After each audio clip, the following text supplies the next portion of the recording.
Felipe Massa. O Felipe foi vice-campeão mundial em 2008 e a gente tinha que conversar sobre a carreira do Felipe em algum momento, claro, na série Grandes Pilotos. Então se prepare, porque hoje nós vamos falar da carreira e do porquê nós consideramos o Felipe Massa um dos melhores pilotos que a gente já viu o Brasil ter na Fórmula 1.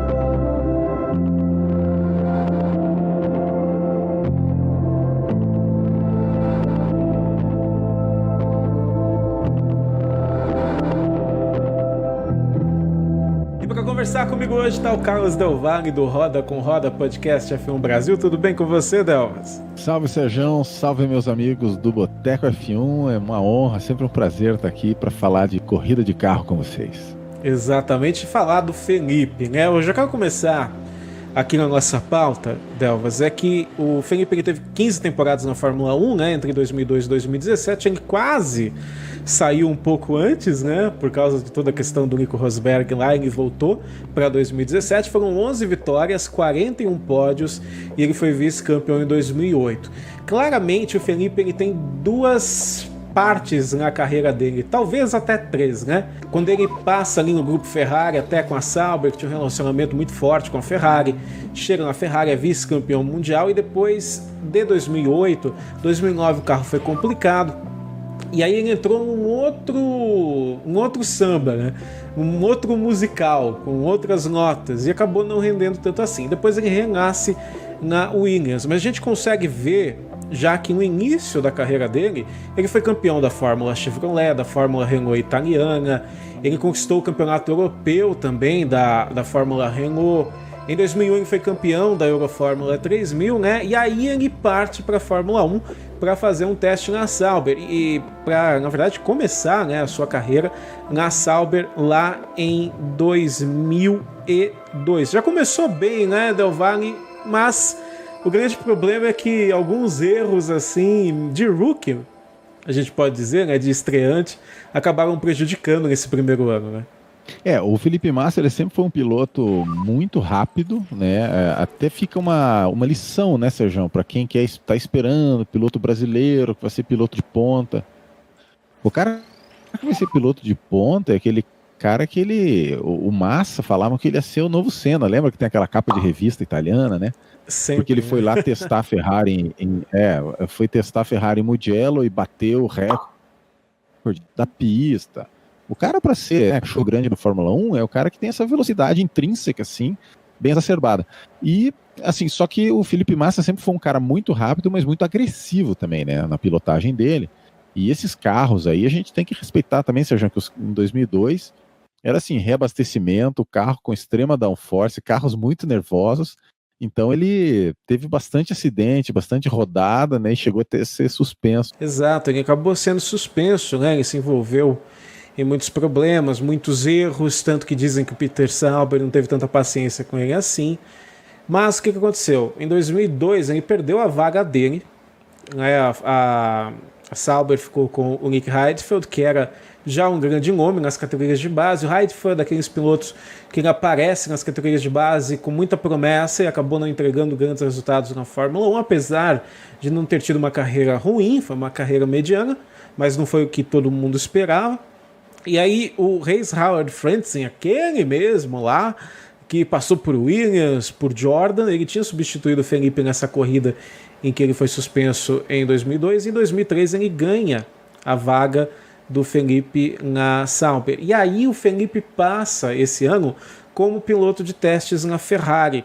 E de uma certa forma parece que isso fez bem para o Felipe, porque ele voltou para 2004 um piloto com mais aprendizado, né? Um piloto que tinha passado pela Ferrari, mesmo como piloto de testes, mas já tinha trabalhado com uma equipe grande como é a escuderia, né? 2004 já é um ano em que ele diminui a quantidade de erros e ao mesmo tempo entrega bons resultados para a Sauber, Del Valle. Sim, o que conta um pouco contra 2004 é que ele foi companheiro do Fisichella, né, e acabou que o Fisichella fez mais pontos que ele.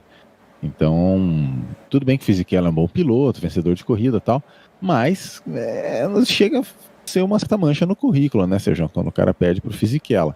Mas isso aí que você falou, eu concordo muito que esse ano de 2003 ali como piloto de testes da Ferrari, primeiro que fez as conexões e tal, e segundo que claro que o cara amadurece, né? Até pelo próprio castigo que foi, né, Sérgio? Do cara ficar um ano fora, porque aprontou e tal, né? Porque em pontos, lá em 2002, ele não foi tão mal, né? Ele foi 7-4 pro Heidfeld só. Agora em 2004 ele vem, comete menos erros, mas acaba que faz menos pontos que o Fisichella. Aí em 2005 ele teve Jacques Villeneuve. O Del Valle até colocou aqui os números embaixo, que o Massa já vence o Villeneuve. O Villeneuve é um grande mistério, né? Claro que a gente está falando do filho, né? O Jacques Villeneuve, que foi campeão em 97 com a Williams.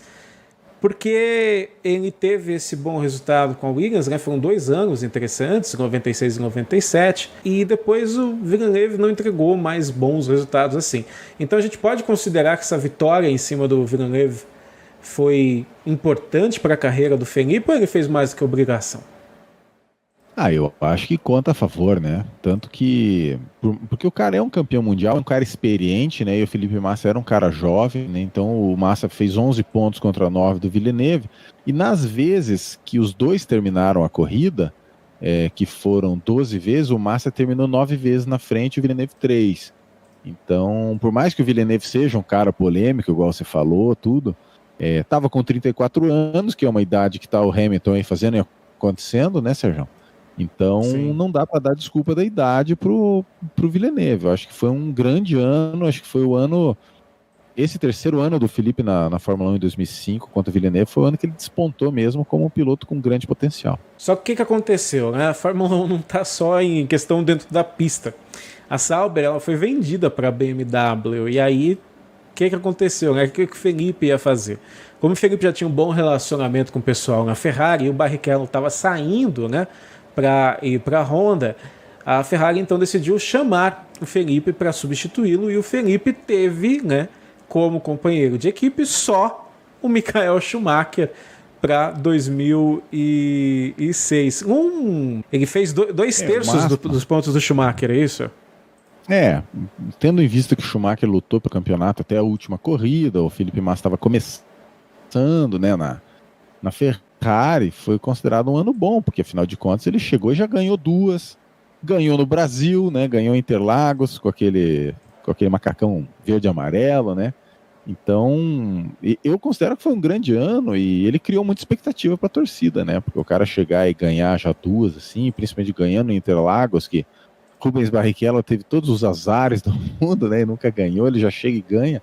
Então, eu considero que foi um ano bom, assim. Inclusive, ele ajudou, né, em alguns momentos, principalmente na segunda metade do campeonato, nas lutas contra o Alonso, né? Essa vitória dele na Turquia, ele tirou a vitória do Alonso, né? Então, eu considero que foi uma boa estreia na Ferrari. Note que ele está estreando na Ferrari, né? Primeiro ano, numa equipe de ponta, depois de ter tido resultados interessantes com a Sauber, ele estreia na Ferrari ao lado do Michael Schumacher, totalmente dono do time, né? Em 2006, no final daquele ano, o Schumacher anuncia a aposentadoria, né? E ele tem o Kimi Raikkonen como companheiro de equipe, né? O Raikkonen chega como um piloto que perdeu títulos mundiais por causa do carro da McLaren em certos anos, que quebrava demais. E qual que é a questão? Aliás, Vale lembrar que essa vitória do Massa em Interlagos em 2006 foi a primeira vez, né, a primeira vitória de um brasileiro desde o Ayrton Senna em 1993. E aí em 2007 o Raikkonen chega, né, e pela primeira vez, eu lembro que na época do Vale, não sei se você vai lembrar disso, muito se falava sobre a primeira vez que a Ferrari vai por uma temporada sem um líder, né, sem um piloto em que ela pode depositar total confiança. Era o Raikkonen e o Massa. E acabou que o Raikkonen foi campeão, um ano que é histórico para a Fórmula 1, com o caso da McLaren, envolvendo espionagem, a briga entre o Alonso e o Hamilton, meio que acabou sobrando, entre aspas gigantescas, o título pro Kimi Raikkonen. Ele foi, como você disse, vital, né, para esse campeonato do Kimi Raikkonen, mas eu fiquei com a sensação de que talvez se o Massa tivesse sido campeão ao invés do Raikkonen, a carreira do Felipe seria totalmente diferente. Eu acho assim que isso aí que você fala de não ter um líder faz muito sentido, né? Porque o Kimi não tem mesmo esse perfil. E só que o que aconteceu é que ali naquele final de ano deu tudo muito certo pro Kimi, né? E ele acabou com 6 vitórias contra 4 do Alonso e do Hamilton cada um e 3 do Massa. Então foi mérito do Kimi, né? Só que assim, o Kimi ele chegou na Ferrari porque o Luca de Montezemolo já contratou ele lá, né, em 2005, já estava tudo certo, e até uma coisa muito bonita em relação ao Felipe Massa, que o Michael Schumacher fala, cara, eu estou muito cansado, não aguento mais, e também, se eu ficar junto com o Kimi, o Felipe Massa, que é meu amigo, vai ficar sem lugar, né? Eu já vi vídeo disso, do Schumacher falando isso mesmo na entrevista, assim. Agora, se Montezemolo não tivesse trazido, o que você acha, Sérgio? Porque vamos falar uma real, Kimi e Massa contra Alonso e Hamilton, pelo equilíbrio que foi, a gente tem que dizer que provavelmente o carro da Ferrari era razoavelmente superior ao da McLaren. Então provavelmente o Schumacher ia ter levado isso daí, né? E 2008 é a mesma coisa, né? Também, porque hoje em dia a gente vendo Massa, vendo Hamilton, se Felipe Massa e Lewis Hamilton lutaram de igual para igual no título, a gente acaba achando que a Ferrari fez 2 carros, 2 mísseis, né, em 2007 e 2008. E que em 2007 o Kimi conseguiu ser campeão, ter sucesso, mas em 2008 acabou não dando certo, né? Até porque o Kimi não foi bem e a Ferrari vacilou muito com o Massa. Isso a gente vai falar quando for falar de 2008. A gente pode seguir agora, mas eu tenho a mesma impressão. Eu digo que o Felipe, por já ter esse relacionamento com a Ferrari de muito tempo, de ter, de uma certa forma, sido apadrinhado, entre aspas, pelo Schumacher, né? Do Schumacher falar, olha, eu vou sair, vou me aposentar. Depois ele vai meio que se arrepender disso, né? O Schumacher no futuro, como a gente vai ver daqui a pouco. Mas eu tenho a sensação que o Massa, ele tinha que tomar essa liderança, sabe? Tinha um vácuo de liderança ali. E eu senti que o Massa não conseguiu chamar essa responsabilidade toda para ele em 2007. E também tenho a mesma sensação. Acho que tanto o Hamilton quanto o Alonso tinham um carro um pouquinho mesmo, acho que a gente vai colocar ali 2 décimos, 3 décimos abaixo do carro da Ferrari, e que os pilotos conseguiam entregar muitos resultados. Afinal, estamos falando, né, de Hamilton e Alonso, e se o Schumacher tivesse... Isso é uma coisa que a gente vai colocar no IC para sempre, né? E se o Schumacher tivesse em 2007? E se o Schumacher tivesse em 2008?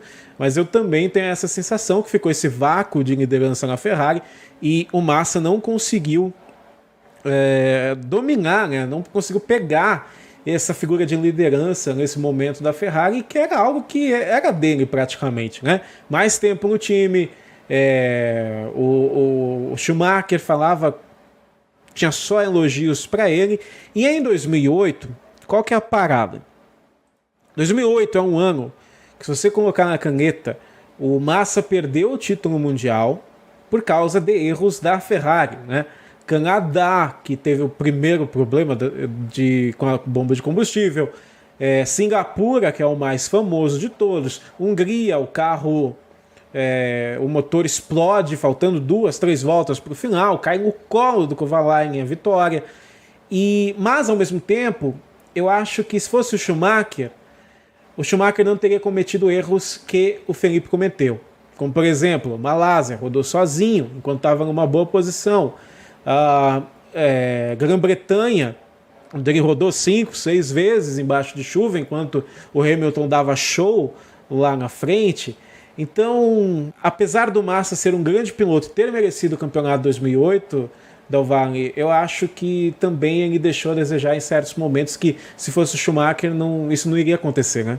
Exatamente. A Ferrari vacilou, mas talvez o Schumacher tivesse ainda conseguido compensar isso, né? Isso eu falo naquele meu vídeo de 2008, né? Não sei se até rolar de você botar o link ali, que daí eu entro em mais detalhes, né, dessas coisas, porque eu cheguei a fazer uma estatística dos erros não forçados, que você falou, né, do Felipe, Malásia e Silverstone, mas o Hamilton teve os seus erros não forçados também, né, que ele no Bahrein fez uma corrida péssima, quebrou o nariz do carro, no Canadá bateu no Kimi, os dois se eliminaram, na França furou uma chicane e foi punido. Então, se você contar os erros dos pilotos, eu acho que a gente aqui no Brasil, né, Serjão, a gente tinha esse lance de que não, mas é que o Felipe também mereceu perder, porque rodou na Malásia, fez isso, rodou em Silverstone. Tá, mas o Hamilton também aprontou das dele. E aí entra uma estatística que é muito cruel, que eu, na pauta para aquele vídeo de 2008 que eu fiz, que eu cheguei nessa aqui. A McLaren MP423 do Hamilton em 2008, ela não teve nenhuma quebra de motor ou de câmbio com o Hamilton, e a McLaren não vacilou com o Hamilton nenhuma vez. Em estratégia, em reabastecimento, não entrar gasolina na hora que o cara para no box, tem que voltar na outra volta, igual aconteceu com o Felipe no Canadá. Então, erro por erro, os dois foram similares, sabe? E no fim a Ferrari que me aprontou essa, né? Então, é uma coisa que a gente fica com pena, porque Felipe até merecia, na verdade, né? Se for contar que aconteceu tudo isso, né? A Ferrari deixou ele na mão 4 vezes. Essa é a diferença, né? Porque o Hamilton ele só vai abandonar no Canadá, quando ele bate na traseira do Kimi Raikkonen, e depois não abandona mais. Foi punido na Bélgica, por exemplo. Mas, mesmo assim, é um ano que dói no coração do torcedor brasileiro, né? Eu já conversei com britânicos que falam, cara, eu tenho que aplaudir vocês, porque a gente só pode imaginar o quanto foi doído perder aquela temporada, né, aquele título de 2008 como torcedor brasileiro. E para o Felipe Massa, então, né, o Felipe, apesar de perder o título, por um ponto, ele sai muito grande de 2008, né? Vários jornalistas, principalmente europeus, diziam que o Felipe era um segundo piloto, que ele não conseguiria levar a Ferrari para um título mundial caso a Ferrari dependesse dele. Quando 2008 acaba e a gente vê a grandeza do Felipe, né, em comemorar a vitória no Brasil, em bater no peito e falar, a gente venceu, a gente chegou perto de uma certa forma, né? Ele não... A reação do Felipe foi muito digna, ele não reagiu como um mau perdedor. Sabe aquela coisa, Del Valle, que o cara é vice-campeão do mundo no futebol, acabou de perder a Copa do Mundo, aí ele vai pegar a medalha de prata dele, ele vai... Assim que o cara coloca no pescoço dele, ele vai e tira. Acho que um desrespeito, uma falta de educação. Tá bom, você perdeu, mas, cara, olha só, quantos países existem no mundo, né? Quantas seleções não tentaram estar na Copa do Mundo para começar? E você é vice-campeão, perdeu a final, mas chegou lá, né? A segunda melhor seleção do mundo. Então o Felipe ele não tirou a medalha de prata do peito, né? Pelo contrário, ele mostrou para todo mundo, eu ganhei, tenho orgulho disso. E isso elevou a moral do Felipe para 2009, né? Pena que o carro não ajudou. Sim, isso aí que você está falando era muito claro assim, na imprensa internacional, a nobreza do Felipe na derrota, né? A elegância dele, a honra que ele teve, né? Então, ele ficou com um capital muito alto para 2009, né? E só que deu esse azar que o carro da Ferrari de 2009 era uma desgraça. Eles optaram pelo KERS, que para 2009 era uma roubada, né? Os dois melhores carros de 2009, que eram a Brown e a Red Bull, não tinham KERS, porque era muito pesado. Por que, Del Valle? Eu nunca pesquisei peso, excesso de peso no carro? O que você perdia por causa do peso, tanto em desempenho como em velocidade de curva, não compensava, né? Só compensou lá naquela corrida da Bélgica lá que o Kimi acabou ganhando. E daí, claro, no segundo semestre eles melhoraram o chassi e tudo mais, né? Mas você pega o primeiro semestre, nenhum carro com KERS fez lá muita coisa, né? Então, e o que dá dó é que o Felipe, até a corrida antes da Hungria, que é a corrida do acidente dele, é o Grande Prêmio da Alemanha. E o Felipe Massa, ele sai do Grande Prêmio da Alemanha vencendo o Kimi por 22-10. E aí sim, acho que você vai concordar, Sérgio, que ele tava com uma postura de líder. Um cara exigente, Ódio, né? Que xingava lá o Rob Smedley querendo a viseira clara lá na Malásia, né? Que dele chama de Felipe Baby e tal. Ele estava tentando, pelo menos, né, ter esse papel de liderança, e ele estava tendo muito sucesso, assim, na comparação com o Kimi, que é o que mais importa, né? E o que dá Então, muita pena, né, Sérgio, é que o carro dá uma melhorada fortíssima a partir da Hungria, que eles revisaram o chassi e tudo mais, e tanto que o Kimi vai lá e ganha na Bélgica, né? Então, é uma coisa que a gente nunca vai saber, né? pois é, a infelicidade, e aqui a gente tem que parar um pouco por conversar. Porque, igual eu acabei de falar, né? Quando a gente vê o Felipe Massa do início da carreira dele, a gente lembra do Felipe, sabe, brigando. Ninguém nunca vai esquecer do Felipe batendo assim, o ombro do Fernando Alonso, né? Lá na Espanha. De ter sangue nos olhos, né? Sim, Porque sim. isso é importante para um piloto de ponta. O piloto de ponta ele não pode abaixar a cabeça tanto assim, principalmente dentro da pista. Ele tem que ter esse tesão, assim, sabe? Sim, A gente vê isso nos principais pilotos. esse lado E psicológico do Felipe, eu acho ele muito bom. Tudo bem que é, acabou sendo depois devastado pelo Alonso, que a gente vai falar, mas no geral essa combatividade dele é uma coisa que tem que ter, né? Você não pode ser um cara passivo de jeito nenhum. exato, né? Essa personalidade passiva ela nunca dá muito certo assim na Fórmula 1. 2009, não tem jeito. A gente vai entrar na questão da opinião agora. Eu já ouvi gente dizer que 2009 o acidente mudou a forma como o Felipe guia, mudou o Felipe que a gente conhecia. O Felipe disse que não. O Felipe disse que toda vez que ele entra no carro, ele sente tudo do mesmo jeito, ele tá com a mesma forma física ou até melhor, né? Porque os carros mais para frente eles vão ganhar muito peso, então os pilotos vão ter que perder muito peso, né? Até 2014 geram lances malucos como um desmaio, né, do Sutton lá na Malásia, se eu não me engano. Isso. Que você. E tem gente que fala que são os pneus, que a mudança da Bridgestone para Pirelli, que, por exemplo, o Schumacher também teria sofrido muito com isso. Qual que é a sua opinião, Dalvari? Você acha que essa grande mudança no desempenho do Felipe Massa se deve só a alguma coisa ou é uma conjunção, né, uma soma de fatores? Eu acho assim, quando vem uma pessoa, né, Sérgio, com uma certeza muito grande de alguma coisa, você tem que desconfiar, né? É um termo que eu Exato. uso, sim, que eu sempre falei, tem certas pessoas que têm muitas verdades internas, né? Ele já tem uma verdade pronta lá dentro, que você tem que cuidar com isso daí. Porque você nota muito, né, isso aí que você falou, do cara que fala, não, depois da mola ele nunca mais foi o mesmo. Pode ser. Só que eu acho que tem um outro componente que você pega para 2010, ainda foi Bridgestone, só que o pneu dianteiro ficou mais estreito, né? Você nota que em 2008 ali, 2009, os pneus eles eram aquela tala mesmo, largona, né? Era um pneu cabeçudo assim na frente. Quando você olha aquela Ferrari do Felipe Massa em 2008. E 2010 eles diminuem por uma questão lá de distribuição de peso. Isso é uma coisa que com certeza machucou o Felipe. Claro, mas o Alonso. Mas o Alonso é o Alonso, entendeu? Às vezes, quando você tem um carro muito benigno, o piloto que ele não é um Alonso, ele consegue chegar mais perto do Alonso. Acho que você consegue entender o que eu tô falando, né, Sérgio? E depois, 2011, chega a Pirelli, que entra nessa vibe de você ter que economizar pneu, vai fazer 4 paradas, não dá para acelerar. O Mark Webber foi outro, que ele nunca mais foi o mesmo depois da Pirelli, né? Porque tem alguns pilotos que eles são. A psique dele, o estilo dele é agressivo. Ele foi feito para pisar sem olhar para trás. E ele não tem aquela capacidade de adaptação que tem o Alonso, o Hamilton, que esses caras eles vão com Pirelli, vão com Bridgestone, vão com turbo, com aspirado, com o que for, né?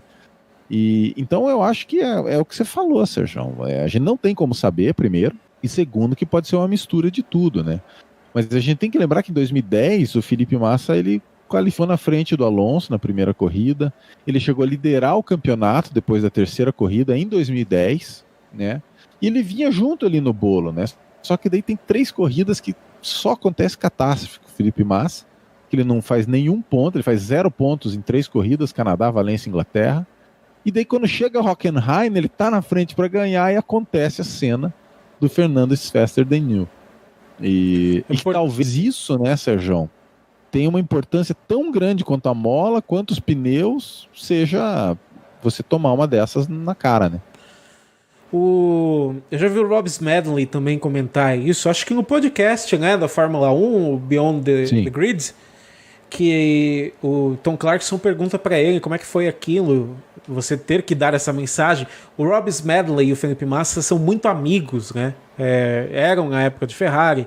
Depois, quando o Felipe vai para Williams, o Rob vai junto, né? E o Rob Smedley disse que foi muito, muito difícil. A gente sabe que a Ferrari, eu até digo que antes de ser uma equipe de Fórmula 1, é uma equipe muito política, né? Tem muita politicagem dentro da Ferrari.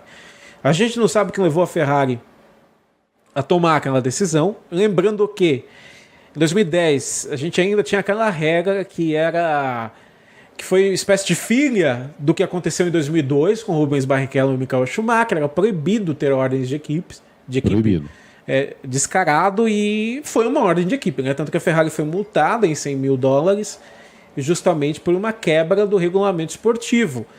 E eu lembro também, acho que foi na China, né, que o Alonso ultrapassou o Massa dentro dos boxes, assim, antes de chegar no pit lane, né, na entrada ali que você pode acelerar. O Vettel fez isso há algum tempo atrás também. Mas a moral do Felipe foi embora, né? Isso é uma coisa que, se eu tiver a oportunidade algum dia de conversar com o Felipe, eu quero perguntar para ele: você sente que a moral dentro da equipe foi embora depois do Fernando is faster than you? E será que a vontade dele de ganhar, né, a motivação dele dentro da Ferrari acabou e ele continuou na Ferrari? Porque 2011, 12 e 13 são anos muito complicados. 2011, ele tem um ano terrível na Ferrari, né? Tem todos aqueles toques com o Lewis Hamilton, que até gerou meme. 2012 é um ano um pouco melhor, mas de 2011 para 2012 já existe um rumor de que ele será substituído pelo Sérgio Pérez. Olha que engraçado.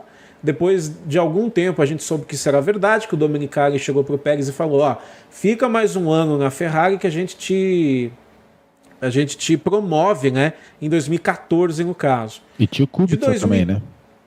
Isso, teve o Kubica e depois teve o Hülkenberg. Então o Felipe fica em 11, 12 e 13 com renovações sempre de um ano, né? Ele renova de 2011 para 12, 12 para 13. E aí em 13 ele é dispensado da Ferrari e vem o Raikkonen no lugar dele. Parece que a motivação dele dentro da Ferrari foi embora, né? Porque ele sabia que enquanto o Fernando Alonso estivesse lá, ele não teria muito o que fazer. Nesse caso, eu concordo. Eu acho que o Felipe ele foi um piloto batido que não tinha muito o que fazer em comparação ali com o Alonso. Enquanto o Alonso estivesse, o Felipe não ia ter muito espaço dentro da equipe. É que o Alonso é um cara muito assim agressivo, impiedoso. Ele não tem nenhum freio assim para chegar e falar: seguinte, eu não quero saber de Felipe Massa me atrapalhando nesse campeonato. Vocês sabem que depois a gente vai lá e perde por 1 ponto. Eu não quero saber disso. Então ele é um cara extremamente dominador, né? Assim, psicologicamente.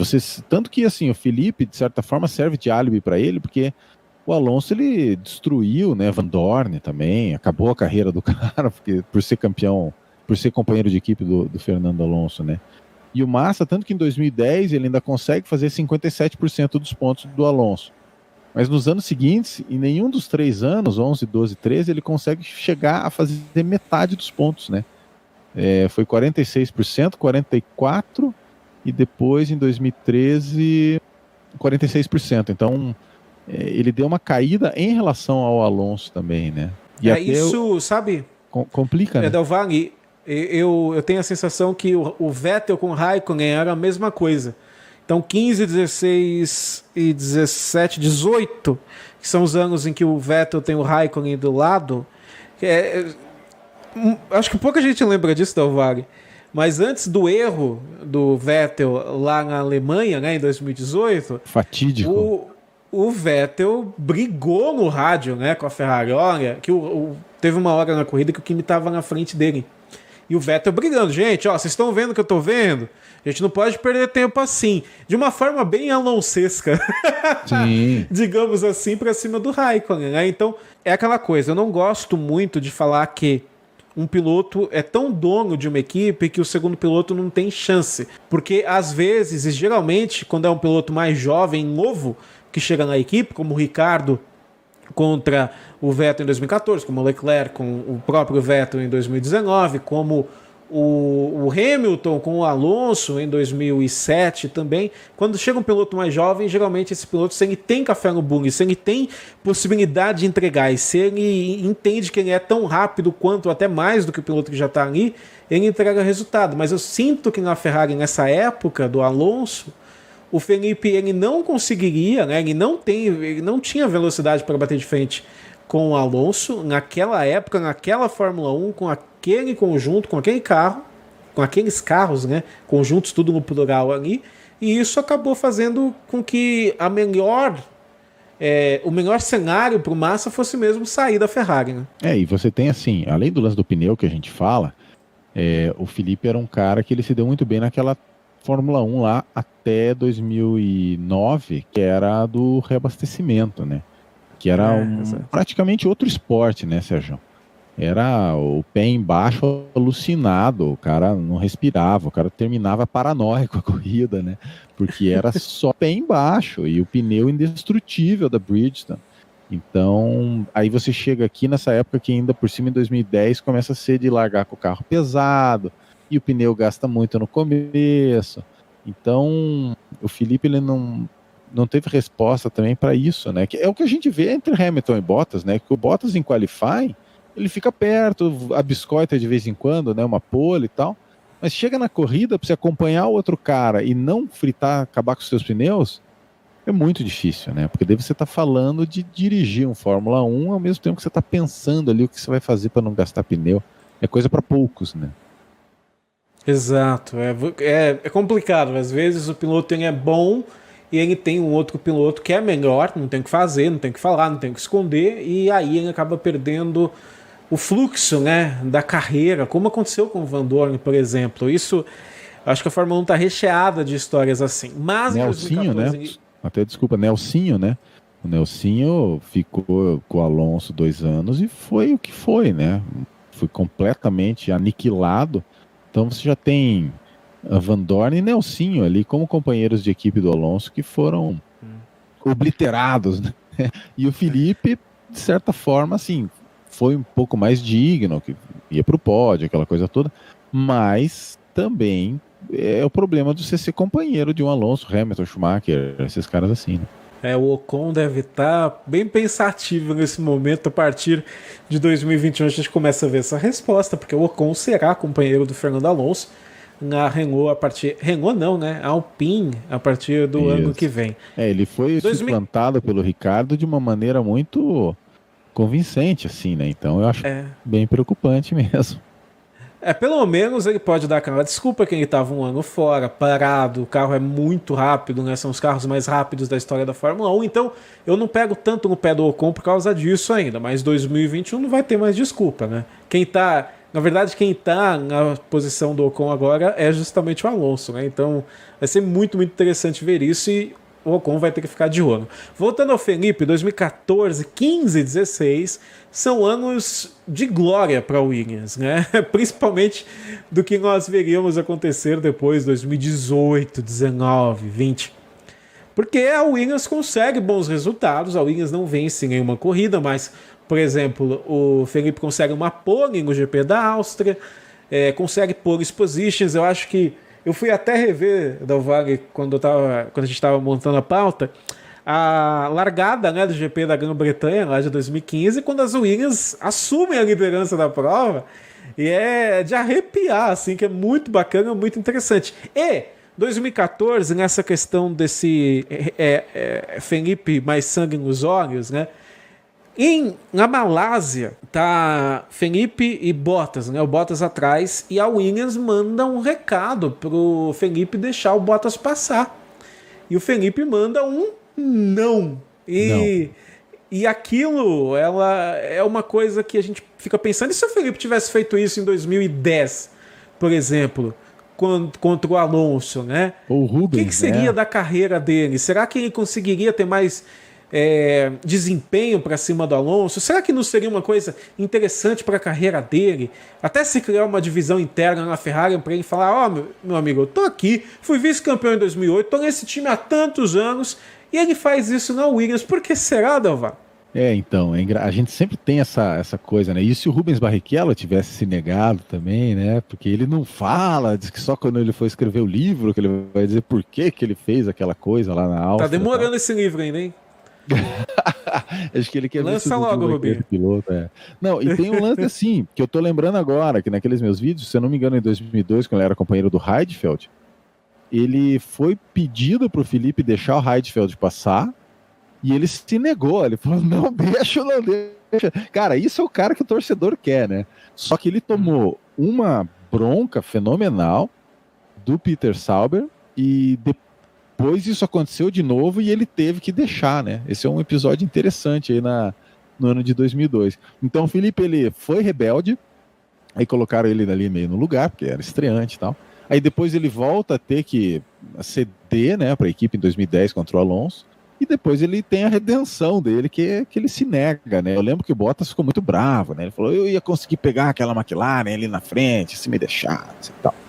Mas foi um ano muito, muito bom para o Felipe, né? Você lembra, Sérgio, que em 2014 o Felipe terminou ali na cola do Lewis Hamilton, a última corrida, e a gente até nutria esperanças de que a Williams ia enfrentar a Mercedes para 2015, né? Eu sempre falo disso, né? E de tão bem que a Williams foi, era a primeira fila. Todas as últimas 5 corridas, acho que eu fiz essa estatística, a Mercedes fechava a primeira fila e a Williams fechava a segunda. Era uma coisa sensacional. Tanto que eles fizeram ficaram em segundo no campeonato em 2014, né? O Felipe acabou perdendo para o Bottas, mas olha o tanto de ponto que eles fizeram, 186 a 134, é coisa, né? Exatamente, né? Foram anos incríveis. Eu lembro muito da Claire Williams sorrindo de orelha a orelha. Você sabe que tem muita gente nova que está acompanhando Fórmula 1 agora, então eu sempre gosto de deixar as coisas bem claras para quem é novo na Fórmula 1. Lá para o final de 2016, que já vão quase 5 anos, aí, né? 5 temporadas, como o tempo passa. O Felipe anuncia a aposentadoria, mas no evento da FIA, que a FIA entrega os prêmios para os vencedores, no final do ano já, acho que meio de dezembro, o Rosberg, sem contar para o pessoal da Mercedes, anuncia que vai se aposentar como campeão mundial. For me, thank you all for coming. For me, it's a very special day today. Of course, as you know, to receive the trophy this evening. It's going to be amazing. But for another reason as well, I want to take the opportunity to announce that I've decided to end my Formula One career in this moment here. E aí, o Toto Wolff já tinha sido empresário do Bottas, né? Que era no momento já diretor da Mercedes. Ele chama o Bottas para substituir o Rosberg e a Williams fica sem piloto. E aí a Claire Williams convenceu o Felipe a voltar para 2017, que foi sim o último ano do Felipe na Fórmula 1. Depois, por incrível que pareça, né? Engraçado que a Williams em 2017 tem um piloto que foi para a Mercedes e outro piloto que foi vice-campeão mundial em 2008 e ganhou pela Ferrari durante muitos anos. Em 2018 a Williams vai ter Stroll e Sirotkin, né? Você vê como são decisões aí que podem contar muito.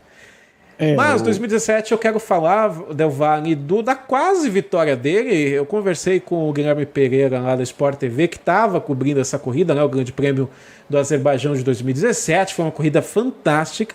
E ele acha que o Felipe ia ganhar aquela corrida, né? Ele teve um problema na suspensão, né? Foi alguma coisa da suspensão, acabou abandonando. Mas estava ali entre os primeiros, né? Quebrou o amortecedor, né? Ele começou a perder rendimento e é um amortecedor, né? Que é uma peça interna do carro. Eu já gravei o meu vídeo sobre 2017, já tá até subir para o YouTube, sai no meio da semana. E é engraçado, assim, que é a corrida que o Stroll acaba caindo de paraquedas em segundo lugar, né? E ele perde o segundo lugar em cima da linha de chegada para o Bottas, né? Que o Bottas faz uma corrida de recuperação e tal. É aquela corrida onde teve, que o Vettel bate no Hamilton de propósito, depois o descanso de cabeça do Hamilton solta e tal.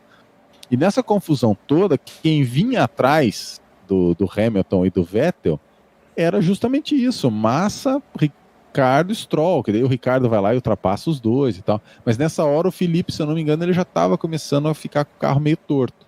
E logo depois ele abandona. Então, tem muita chance dele ter conseguido, que ele poderia ter ganhado essa corrida, né, na minha opinião, porque talvez ele conseguisse resistir ao Ricardo, coisa que o Stroll não conseguiu, e depois até, no mínimo, segundo lugar ele chegava. Acho que ele não ia perder para o Bottas ali no final, né, porque o Felipe, contra o Stroll, felizmente, ele se impôs bem, assim, tanto em qualifying quanto nos pontos. Eu lembro até de uma brincadeira do Felipe, quando ele estava já se aposentando, que ele perdeu em classificação, né, o Stroll, pro Felipe, eu acho que foi de monte, foi de lavada, né, da Vale? Você tem os números foi, aqui? 17-3, alguma coisa assim.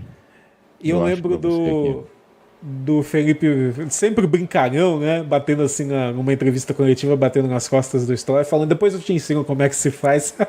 E o Stroll, que não tem carisma nenhum, né, isso é uma coisa que ele não nasceu com, dando aquela risada sem graça dele.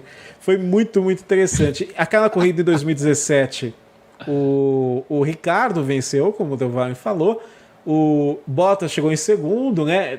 A gente pode falar qualquer coisa, provavelmente o Bottas veio com aquele motor Mercedes ligado no Power Boost do Velozes e Furiosos naquela reta maluca, conseguiu ultrapassar, ficou com a segunda posição, o Stroll ficou com a terceira posição, o primeiro pódio dele na Fórmula 1, mas uma pena, foi justamente depois de um período de bandeira vermelha, provocado, se eu não me engano, pelo acidente do Grosjean, né? O Grosjean bateu sozinho atrás do safety car, e depois dessa bandeira vermelha, o carro do Felipe teve problema. Mas eu acho que o Ericsson, que ele fala, eu acho que o Ericsson acertou a gente, foi essa, né? Exato. Tem que Ericsson Ritters. E o Ericsson, toda vez que ele podia, né, enquanto o Grosjean estava na Fórmula 1, ele brincava com isso quando o Grosjean batia. Era muito engraçado. Del Valle, eu acho que é bacana, né? É bacana relembrar a carreira de um piloto de Fórmula 1, do último piloto, né, brasileiro, que brigou ali por um título mundial, se bem que o Rubens, né, vai brigar em 2009, mas você me entendeu. Acho bacana, e acho que no futuro a gente pode fazer um do Rubinho, hein? Então, se você quer ver um vídeo, né, nesse estilo sobre o Rubens Barrichello, se inscreva aqui no canal, deixe o seu like, coloque aqui na caixa de comentários o que você acha da carreira do Felipe Massa e tudo mais, e se inscreve também no canal do Del Valle, o Roda com Roda Podcast F1 Brasil, e eu vou deixar aqui na descrição do vídeo os links. Del Valle, você fez uma playlist desses vídeos de ano por ano lá no canal? Tem a playlist, Então eu vou colocar a playlist aqui, ó, na descrição para você acompanhar, que é muito bacana. O Del Valle começou lá nos anos 80, tá vindo até agora, de 2017 vai sair essa semana, como ele disse, então você não pode perder. E é isso. Como sempre, muito obrigado pela sua audiência e pela sua paciência. Muito obrigado, Del Valle, por ter participado. Obrigado. Continue se cuidando. Pode falar, Del Valle, desculpa. Não, muito obrigado aí por me deixar participar, pelo convite. Muito obrigado mesmo. É sempre um prazer conversar com o Del Valle sobre Fórmula 1. Continue se cuidando. E eu acho que a gente ainda vai se ver antes da virada de ano novo, mas se a gente não se ver, um feliz 2021 para você. Espero que esse ano de 2021 seja um ano de muitas realizações e coisas boas, né? Quando nós tivermos segurança para voltar à nossa vida normal. Como sempre, muito obrigado pela sua paciência e pela sua audiência. E até o próximo vídeo.